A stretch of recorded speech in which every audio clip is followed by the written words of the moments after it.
Sa mga nagtatanong kung magkano nga ba inaabot ang rental fee within 1 day, so ngayon isi-share ko sa inyo.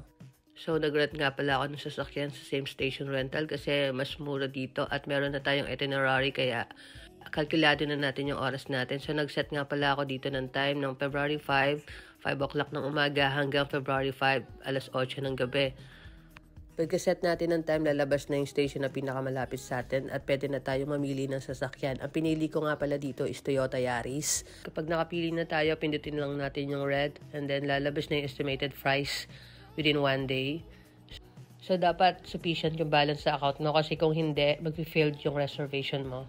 Share ko lang din bago nga pala ako nagpa-reserve dito sa iRent. Nag-purchase ako ng plan na 99 per hour kasi madalas tayo nag-i-rent. Mas makakamura tayo kung meron tayong plan. So 99 per hour nga pala to every weekdays. Na-confirm na natin yung order natin. So lalabas na dito yung peace of mind. So okay lang natin yan. And then makikita natin itong pre-authorization. Sa part na to, automatic na mag-deduct sa iRent sa account mo ng insurance fee at rental fee based on 10 hours. After natin ma-confirm yung order natin, ayan, makikita natin successful na yung reservation natin at nag-deduct na nga si iRent sa account ko ng 1,590. At pwede na natin pick upin yung car 30 minutes before ng picking time.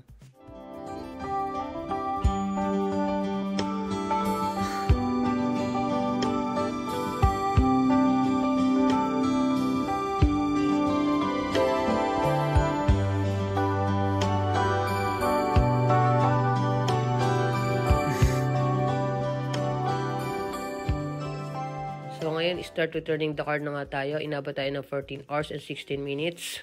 Before returning the car, dapat i-check natin lahat ng headlights, interior lights naka-off, windows and doors naka-close, engine off, parking card, gas card, dapat nasa tamang lagayan, yung susi dapat nasa key holder. So yun. After natin ma-check ang lahat, picturean na natin yung status ng sasakyan. So gayahin lang natin yung image sa baba. Front and back, ayan, side by side. Kapag sa same station nyo kinuha, kahit hindi nyo nalagyan ng address, picturean nyo na lang. So, yan, within 1 day, yan po yung bill ko, 2,325. And then, lagyan natin ng rate sa iRent.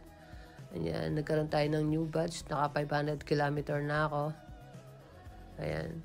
So, makikita natin dito. To returning the car, nagkaltas ulit sa iRent sa account ko ng 735. Kasi nung una, di ba, nagkaltas siya ng 1,590. So, ngayon, 735. The total is 2,325. So, tama naman. So, ito na nga po pala yung bill ko. Naka 14 hours tayo mahigit. 2,325. Ayan. Hindi ko na lang na-videohan pero nagpagas pa nga pala ako dyan. Naka 990 ako sa gas. Pero libre yun gamit yung gas card ng iRent.